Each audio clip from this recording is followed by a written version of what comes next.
Hello, thanks for coming. I hope you guys have seen the well-known type of work of mine where you can see the Venetian blind as a primary material which filters and filters the light and block the side, but also make a kind of different depths and visibilities. And I have worked with the Venetian blind since 2006, so it has been maybe 7-8 years. I think I became such a sculptor, and somehow the working with the blind really helped me to think about the space in a particular way. And as you see, I think there is an effect of like a layering. It also marks the space between subjectivities, between the one and the other. But then again, it also allowed a lot of things going through and going beyond. So that was basically what I was interested in. So what you are looking at here is the sculpture I call the dress vehicle. So this one, which is lower than the human size, was the first generation, while there were another two presented at new space at Tate called the tank, which was the former oil tank. And these two were grown up over the head, and they work like a dress that you can enter into the sculpture.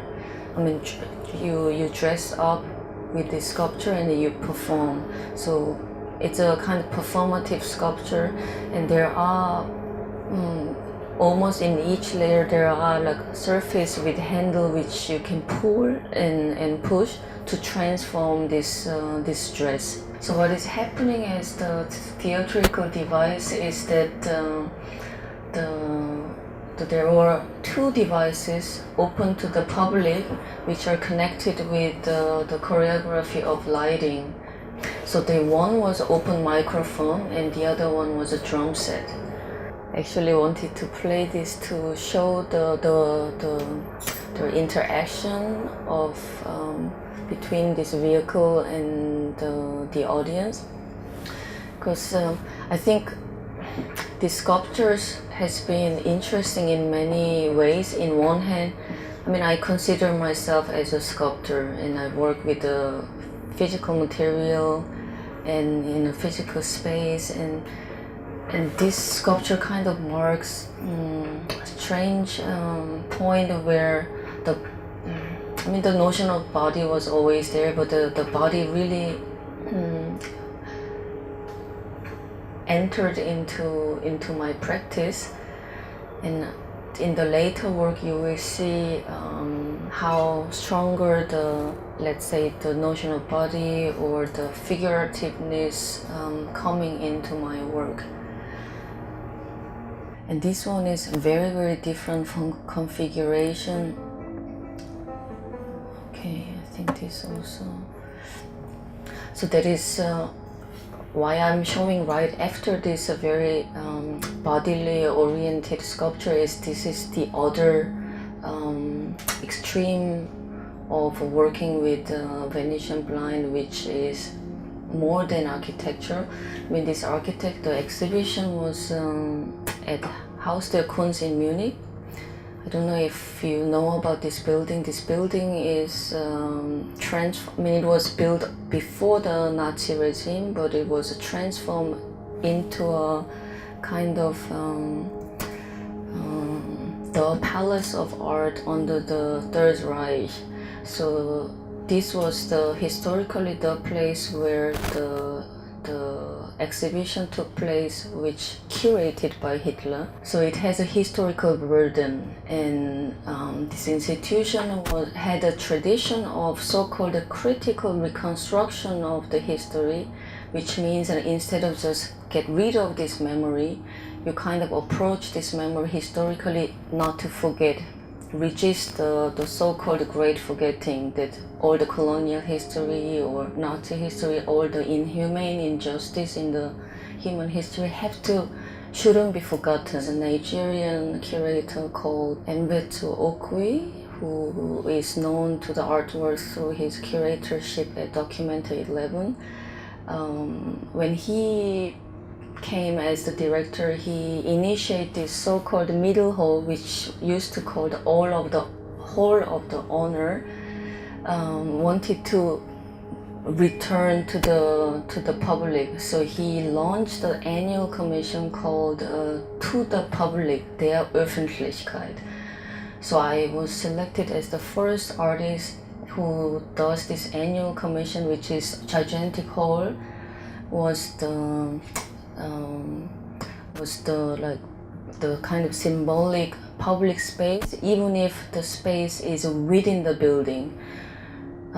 It functions like similar like how it is called at Tate, the turbine hall. That is very, very public accessible space. So what I was interested, the work is called Accommodating Epic Dispersion. In shorten, it has very, very bulky long title. I wanted to work with the volume. So you can see in terms of the scale and the configuration, this is so much like far too gigantic, far too big, that it's very dissolved into the space, while Dressviker was configured around the figure. But at the same time, they challenge the material, that they actually don't function in the same way, that it's not really the same material. I think for me, the material as well as the space is something fixed, even if I'm not traditionally conceptual enough to be called as conceptual artist. In art, historically, conceptual artists were the one who negate the recognizable, repetitive use of material, and like while all the formalists were working in a very gradual, evolutionary way, that they slowly established their recognizable signature. The conceptualists, they didn't have that pattern of working, and I kind of have recognizable material and very evolutionary development, but at the same time, how I challenge and relate with the material is antagonistic and challenging. I consider the material not something given, like it has to be refined every single time.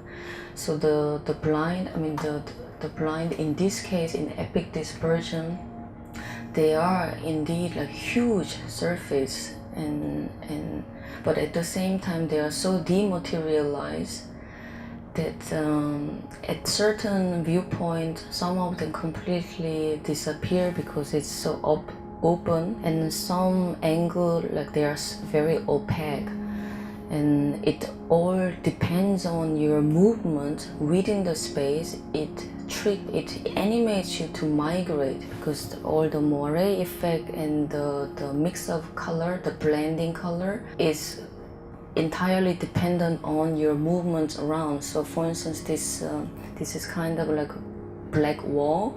In certain perspective, they are completely there with the dark color, but from certain perspective, they are so open that you can't really perceive the wall at all.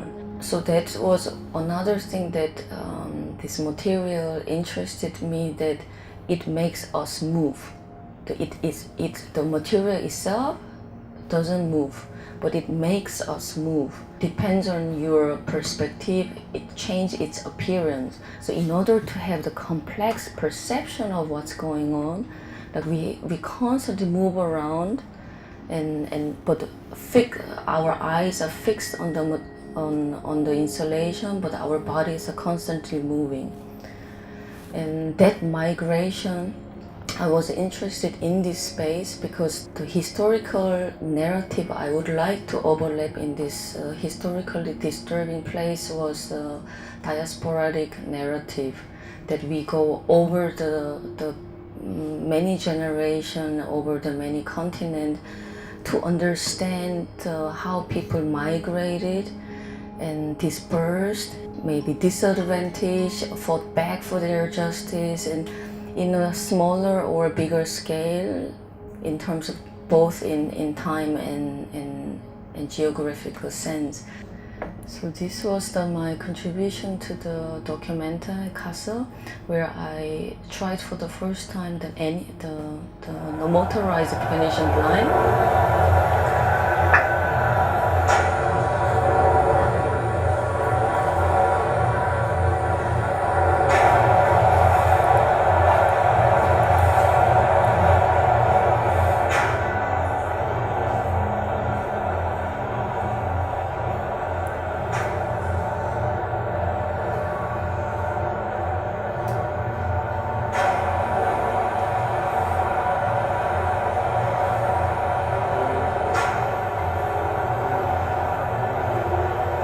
So this was approximately 45 meters long installation over the platform of train station in Kassel, which was abandoned and not used. Like at the point of my exhibition, it was not in function. And what I was interested in is, like, of course, the technical challenge. I mean, the material challenge that I wanted to work with the moving element, but also again how I can embrace the historical narrative into the language of abstraction. And in this case, it was the kind of logistic and industry, which was the historically glorious period of time in Kassel that used to be quite a hub for transportation as well as heavy industry. So they produced, how do you say, locomotive, but also up until today it's very famous for the weapon industry. And under the Second World War, a lot of Jewish people were deported from Kassel because it's not unusual because it's such a hub of the transportation. So when I was in Kassel to find a site, I found like 3 places, and this was my most how do you say, like, priority choice, because there was a kind of aura charge in this platform, and you have everything intact except the rail is away. So this absence of the rail, but the architecture is there. Like, of course, it's incredibly run down. I wanted to use to make a kind of a ghosty presence, but animated. And I thought, okay, if I could animate the blind, they could make this very mechanical, maybe a bit uncanny choreography that triggers our historical maybe attachment or relation to the place without telling the very concrete story. So I used a very dark color, and it's a chunkier. It's almost like 2 times thicker Venetian blind, but then the surface is perforated, so it's much more transparent while it has much more physicality. And the movement is very simple. It goes up, down, or open, or closed. So they, at the beginning, is a very mechanical, almost like military parade like choreography, and then they move into, they dissolve into a bit fluent, wave-like movement, and then very random, eclectic mode, and then long pause with minimal subtle movement here and there, and then it ends, and whole thing takes about 2 hours. And I think both the Munich piece as well as the Kassel piece, it kind of triggered by the location, which was very new to me. I negated for a long time not to work site specific. But then again, I think the both places, there were different way, but inevitable kind of attraction as well as responsibility to address to the side. I still don't believe I would continue to work so specifically. But then again, I think maybe people still just enjoyed that this very mundane, ordinary domestic material we all know does something else and negate the usual function.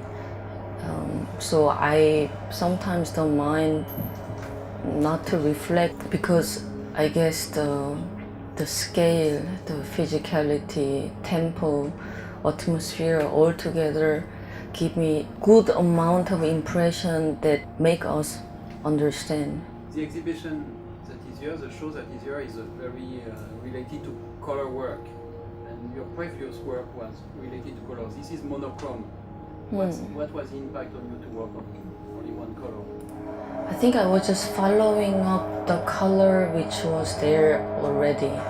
Like there was very few, how do you say, like options I could go for, because I wanted to have the feeling of metallic steel, you know, the what could be associated with the train and the weapon, like something hard, you know, industry, you know, machine which make machine, that kind of sense. So it was from the beginning, I was very certain it has to be metallic dark and monochrome. Like I usually work with the gradation of color, or sometimes I work with the criteria of color that,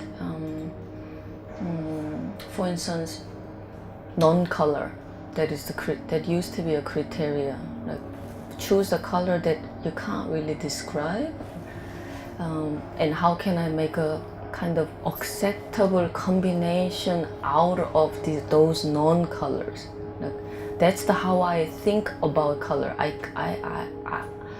I'm incredibly afraid of choosing color. I still have a horror to choose color. I can't paint, I don't draw, and so in this case I was even very lucky, because perforation of surface was most important feature for choosing the Venetian blind.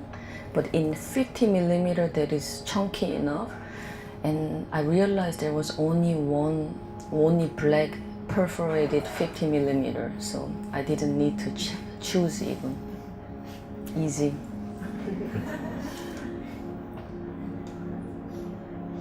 I do love to work with this limitation, especially like working with industrially manufactured material. You can still choose, but between red and blue or black and white, you know, it's fundamentally limited. And I can't say I like the limitation, but I do see meaning to work within the limitation, because it make me very bounded with the reality and the world where we are living in. So it's not a concept, but I think it's something don't want to lose so easily. This tie to the reality that we all get two options, you know, unless it is completely custom made Nike. You know, I know it also exists, but 99% of people on the globe buy Nike shoes that is already developed and given, and we only choose. It's not about the decision. And I believe the art is about decision about something that we don't know. It's fundamentally unknown.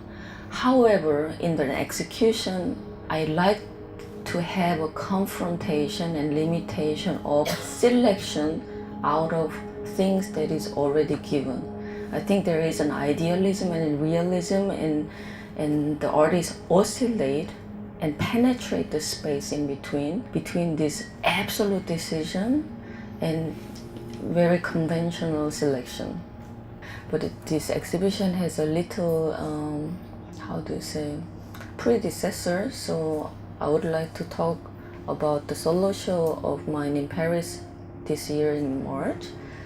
And there I tried like other series of sculptures that has again to do with the movement. So I call them sonic rotating sculptures. So it used to have actually something to read on the surface.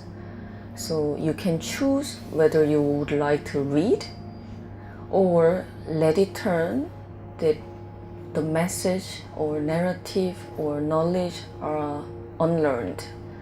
So this rotation kind of penetrate the border between reading and maybe not reading, or knowing and not knowing, and but also in visually, I think it's in this series I was interested in circle, which is the shape that appears through rotation.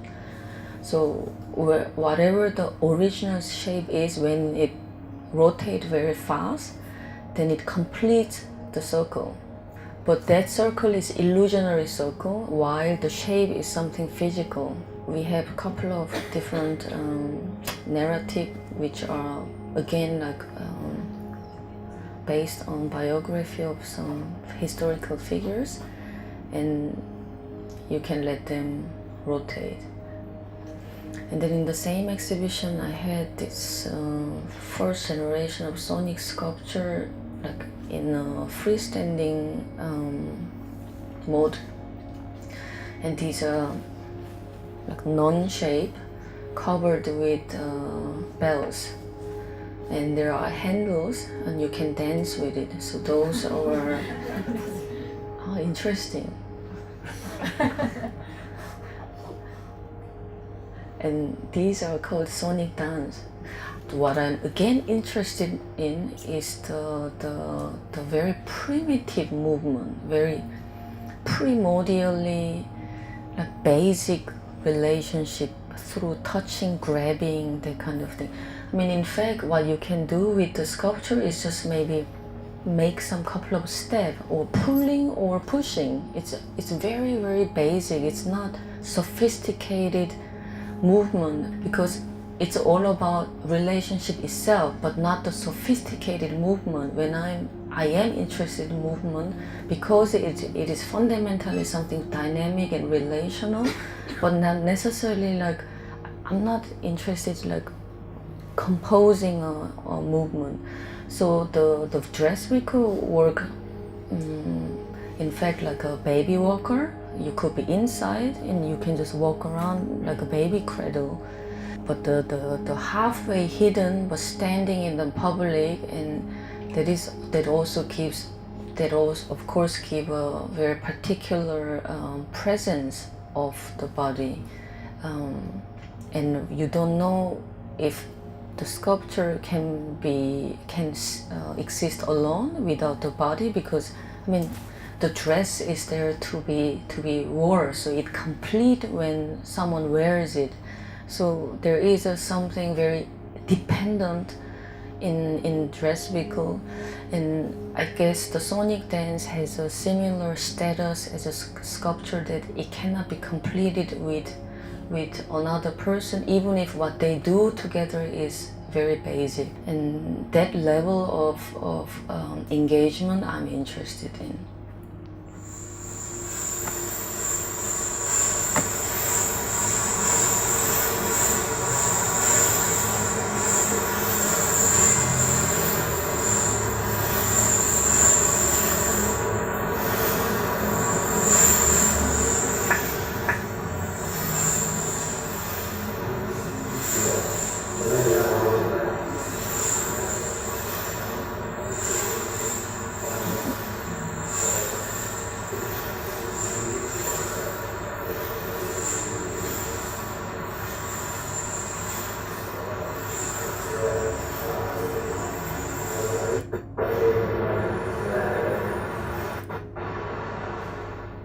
So after have made the ovals with the bells in March, I started to make the lines that you saw as a small clip. and this is where I arrived at. So what is happening, I mean, is there is this virtual idea of circle, which depends on how long the object is.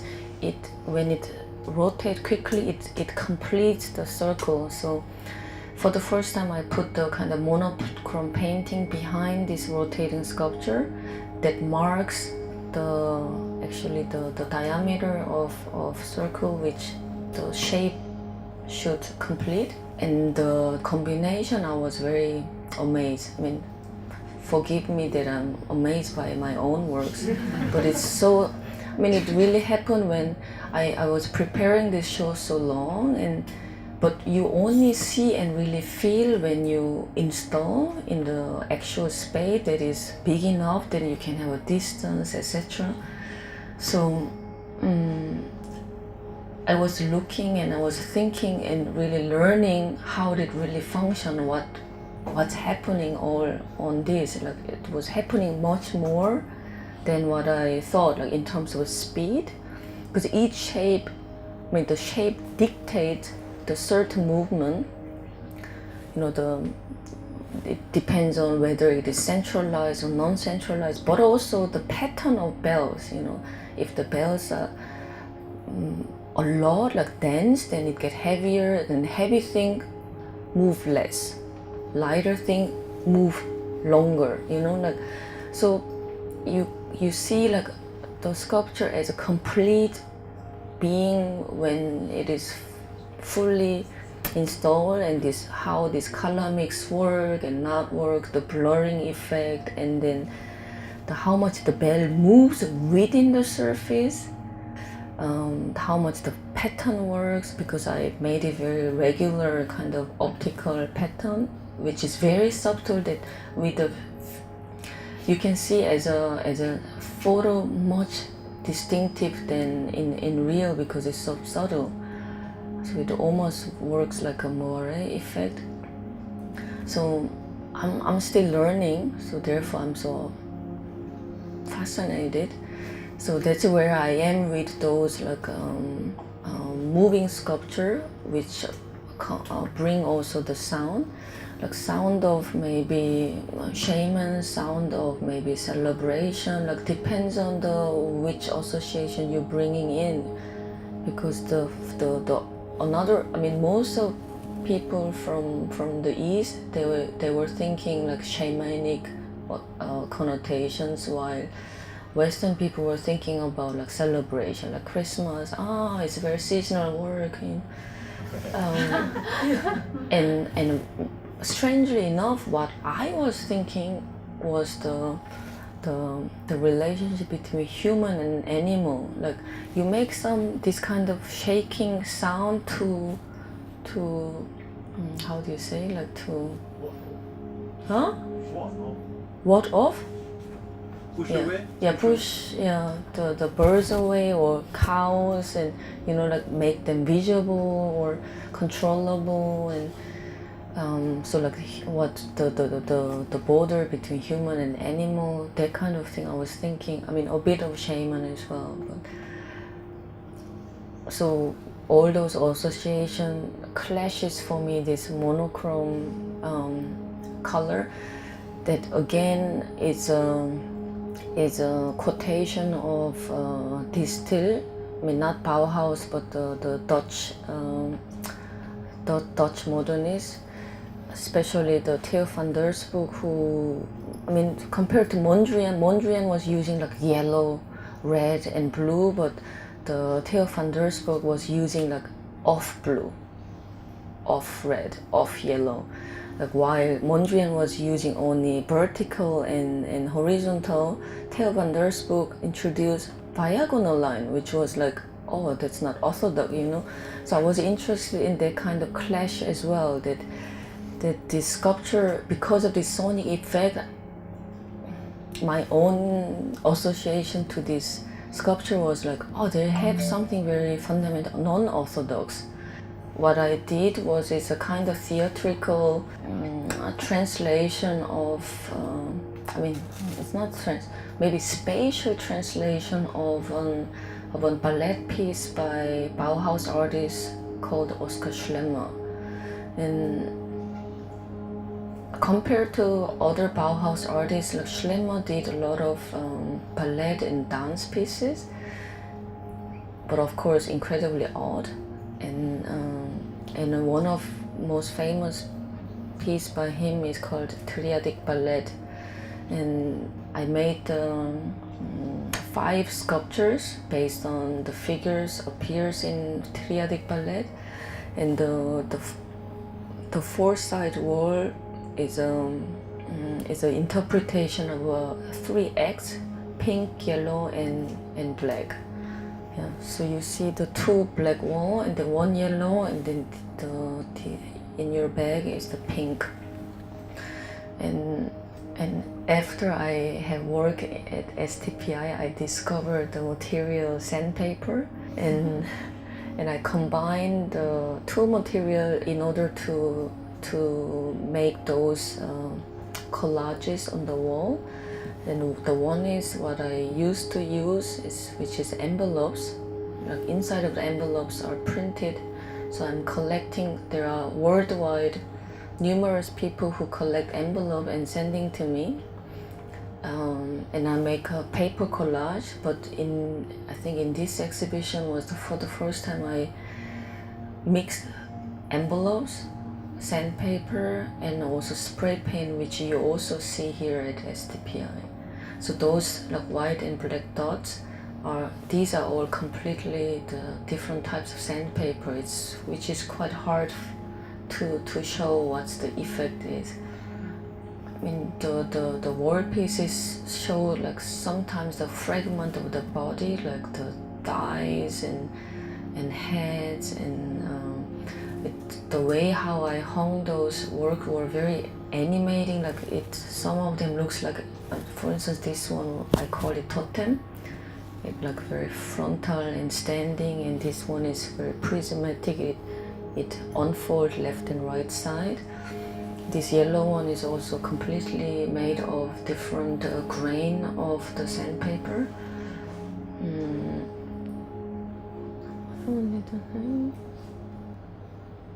So altogether they built a kind of the experimental stage,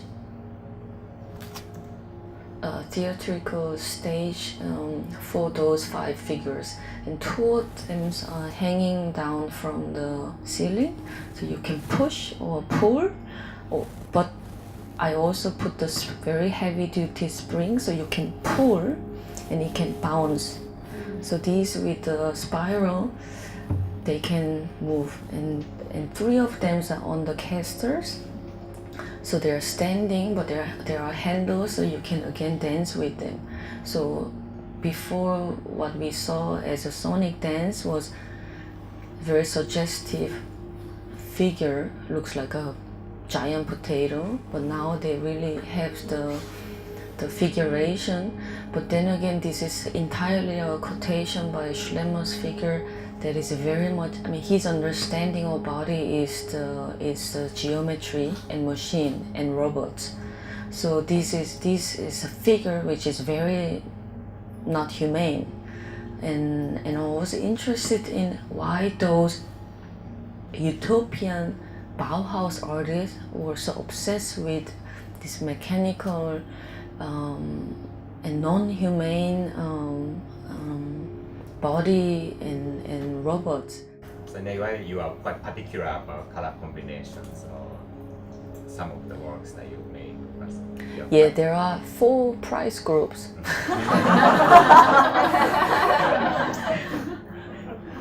I mean, let's face the reality. I mean, I work with the budget, and I ethically don't want to over budget. I think it's, I mean, if you're commercially successful, you can just put a lot of money on top. But for me, it's not about having money, not having money. I want to, because the budget of an institution reflects the situation of the institution. Like that's where the institution is at. And I don't want to leave money out, but I don't want to like over budget. Like I tend to work fit to the budget, So the way how I work is I plan like whatever I want, and then I make a compromise, like this kind of like cutting the arms, cutting another leg. It is painful, but I think it's a very good way for me not to work with my ego, you know. I like that.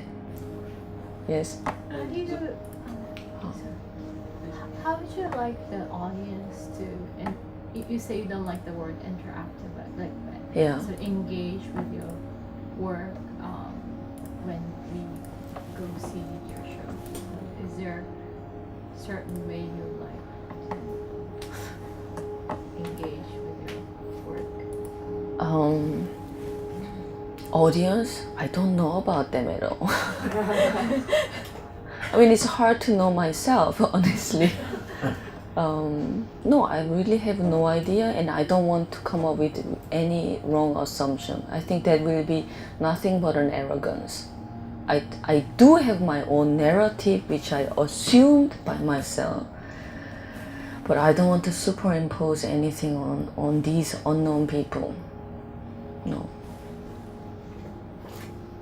Zero. Yeah. When you look at this and the one you showed just at the beginning, Yeah. the color are very organic color. It's very net.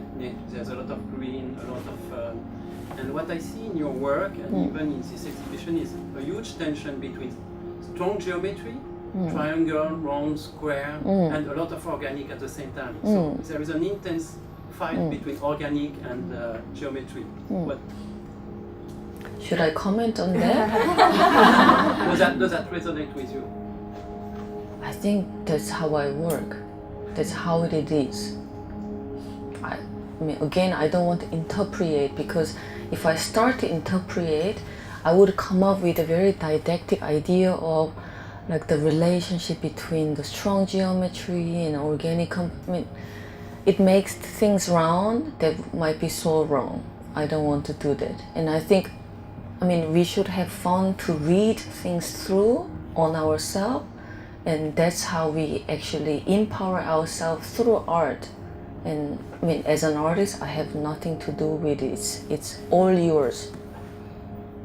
I mean, what I realized over the course of the making like big production is that things are actually chain reaction. I mean, it's all about combination.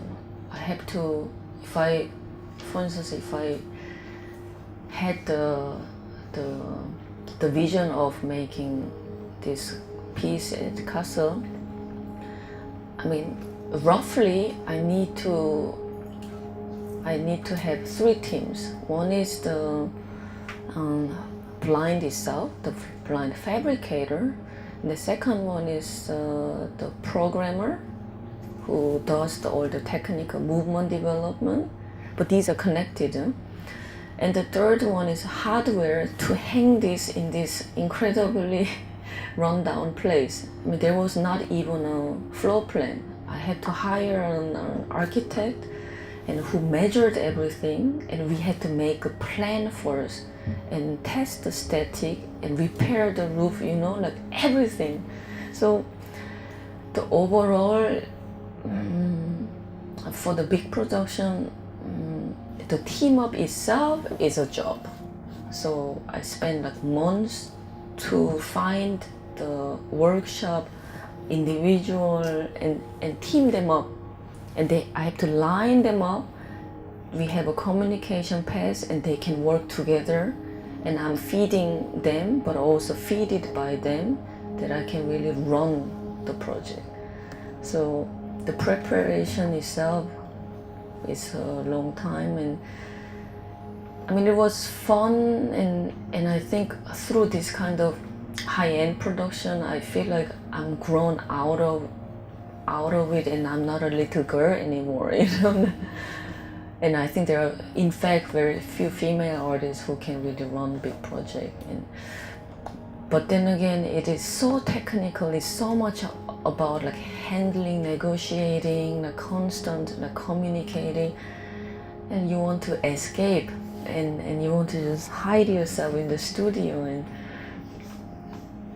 but then, you know, and it's very, very, very complex. Like, for instance, are you going to go for the local company or international company? Like, what's the advantage and disadvantage if I go for programmer in Berlin and the fabricator there? Like, is it the most efficient, right decision? What is the rate? Because it's such a big amount of money, you know.